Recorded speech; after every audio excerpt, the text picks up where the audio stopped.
YouTube channel Srinivas Search Aganti. In this session we are going to learn as to how to find the zeros of quadratic polynomial using graphs. Just before we understand the concept of graphs, let us go through the plane consisting of two lines. One is the horizontal number line, another one is the vertical number line. A horizontal number line is called x-axis and the vertical number line is called y-axis. So the point of intersection of x-axis and y-axis here is called origin. That means the point where these two lines called x-axis and y-axis meet is called origin, where x coordinate is 0 and y coordinate is also 0. So in this plane, as a result of drawing x-axis and y-axis, it is divided into 4 parts. Each one is called a quadrant.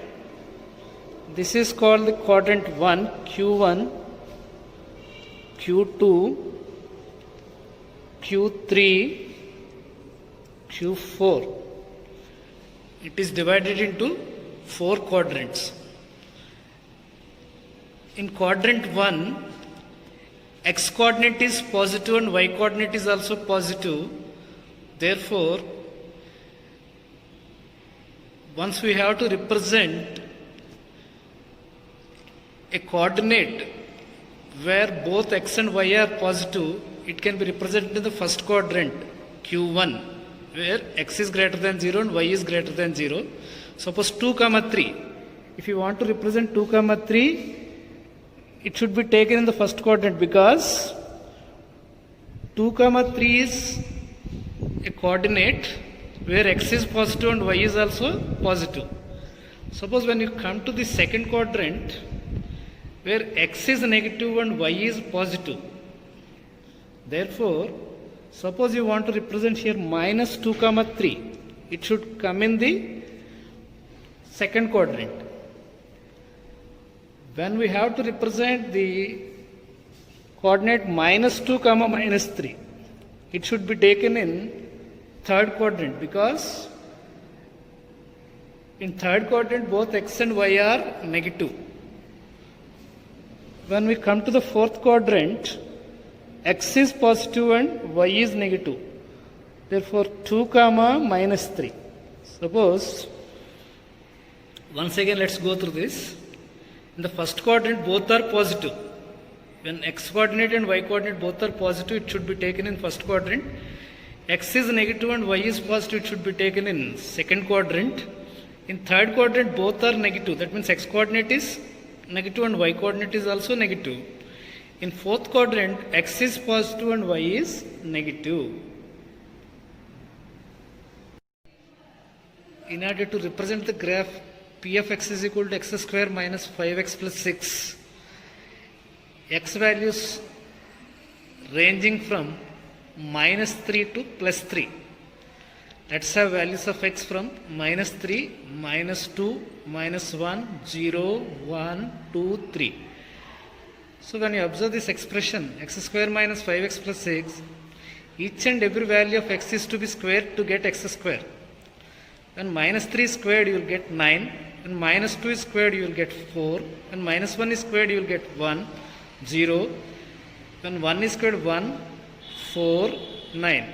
These are all the values of second row, represents the values of x square. Now let us calculate the second term values minus 5x. Minus 5x means minus 5 into x. Each and every value of x is to be multiplied by minus 5 to get minus 5x. Minus 5 into minus 3 plus 15, minus 5 into minus 2 plus 10, minus 5 into minus 1 plus 5, minus 5 into 0, 0, minus 5 into 1, minus 5, minus 5 into 2, minus 10, minus 5 into 3, minus 15. Third term here in this expression is we can observe 6. 6 is a constant. Let's go on adding this 6 to all the values of this expression. Therefore, P of x is the combination of these three terms. Therefore, corresponding values can be added here. P of y is equal to P of x is equal to, when you observe the first column, 9x square minus 5x plus 6. Therefore, first column represents 9 plus 15 plus 6 30, 4 plus 10 plus 6 20, 1 plus 5 plus 6 12, 0 plus 0 plus 6 6, 1 plus 6 7, 7 minus 5 2. In the corresponding column of 2, 6 plus 4 10, 10 minus 10 0, 6 plus 9 15, 15 minus 15 0. Sorry, following here. So corresponding to minus 3, the corresponding value of P of x is 9 plus 15 plus 6 30. Corresponding value of minus 2, 4 plus 10 plus 6 20. Corresponding value of minus 1, corresponding P of x is 1 plus 5 plus 6 12. Corresponding to 0, P of x is 6. Corresponding to 1, P of x is 2. 6 plus 1 7, 7 minus 5 2. Corresponding to 2, y value or P of x is 0. Corresponding to 3, y value or P of x is 0. So x values are to be taken from minus 3 to plus 3. Y or P of x values are to be taken 0 to 30. So range can be observed here. So x values are to be taken with respect. Now we are going to draw the graph for the polynomial in a variable x. P of x is equal to x square minus 5x plus 6.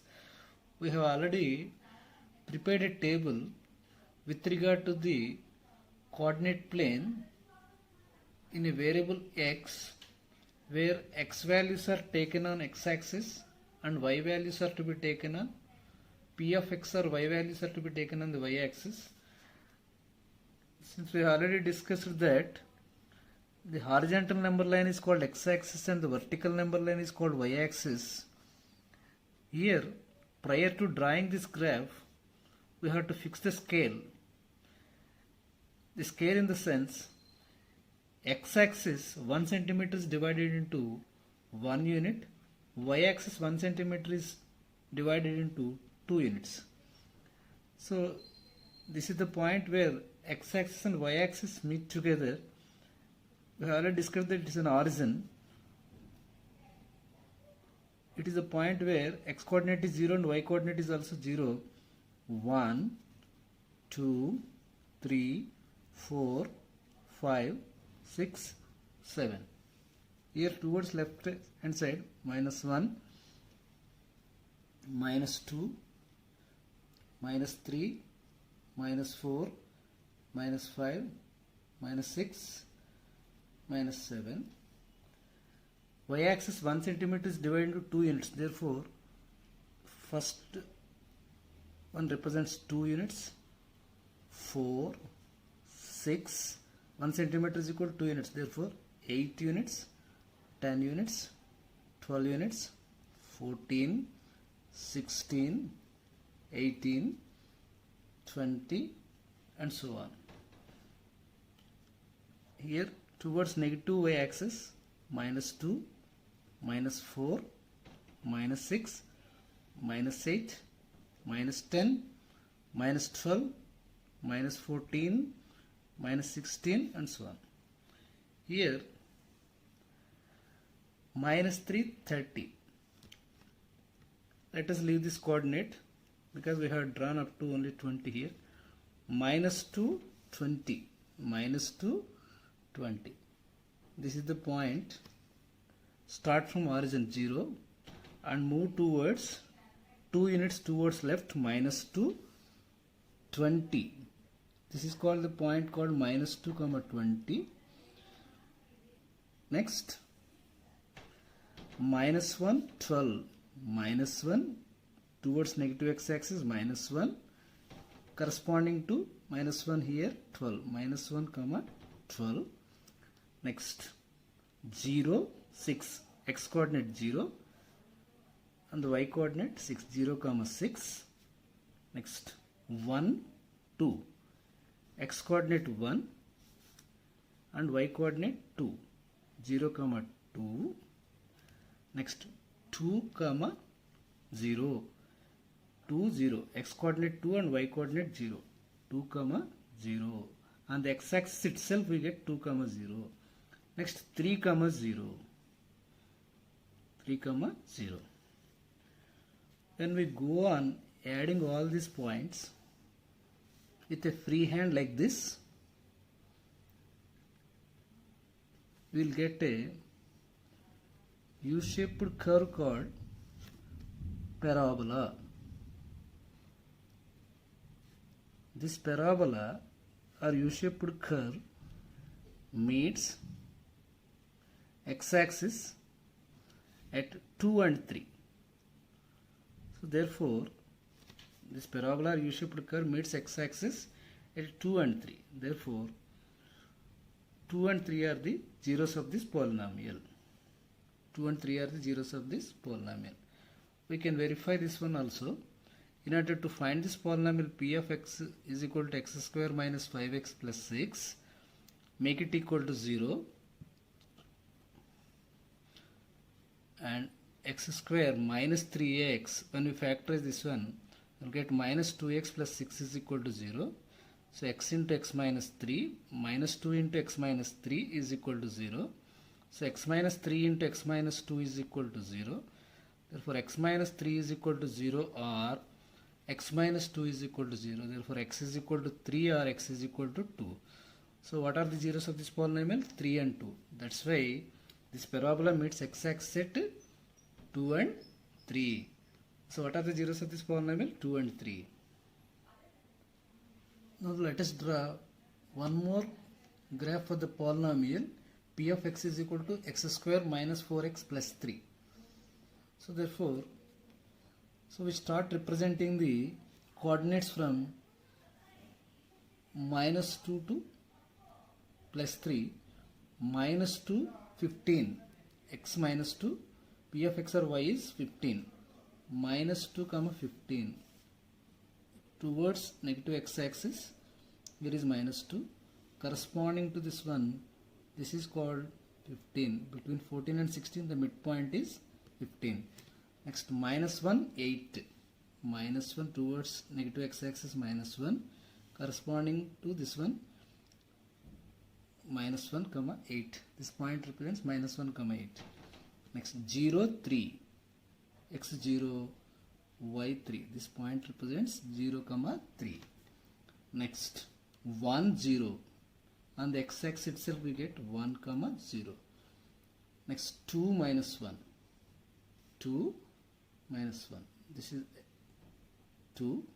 Corresponding to 2 towards negative y-axis, 2 minus 1. Next, 3, 0. Here is the point called 3, comma 0. Therefore, just as we had discussed already, when we go on adding all these points using free hand, we will get a parabola or a U-shaped curve which meets x-axis at 2 points called 1 and 3. Therefore, what are the zeros of this polynomial? 1 and 3. 1 and 3 are the zeros of this polynomial.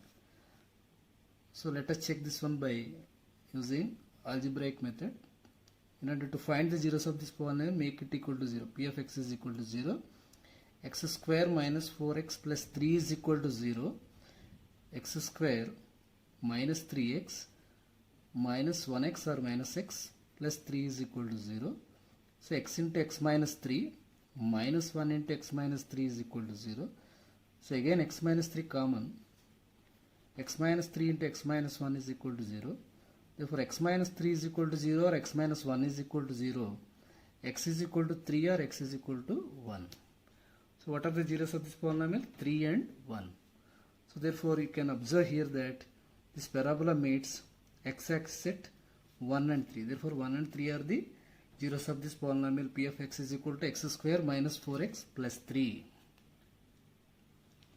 Let's draw one more graph for the polynomial p of x is equal to x square minus 6x plus 9.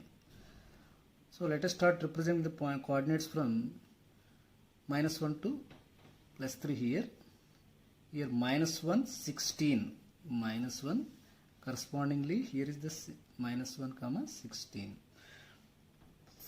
Next 0, 9, 0. Correspondingly, here between 8 and 10, the midpoint itself is the 9, 0, 9.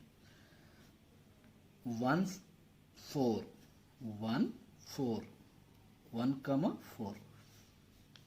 So here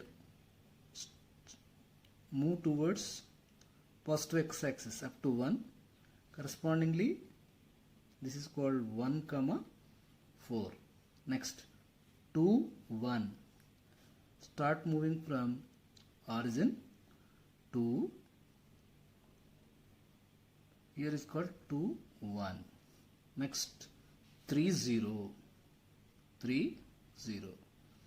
Here this is a quadratic polynomial which is itself a perfect square again. Therefore, you will get only 1, 0. Actually, for a quadratic polynomial, there should be 2 zeros. Since it is a quadratic polynomial and a perfect square, we will get the 2 zeros which are one and the same. Therefore, so the 0 itself is 3. So to find the zeros of this polynomial, p of x is equal to 0. What is the polynomial given here? X square minus 6x plus 9 is equal to 0. So this is x minus 3 whole square. X square minus 2 into 3 into x plus 3 square is equal to 0. So x minus 3 into x minus 3 is equal to 0. Therefore x is equal to 3 or x is equal to 3. So the two zeros are 3 and 3. So therefore we get only one zero, that is called 3. So what is the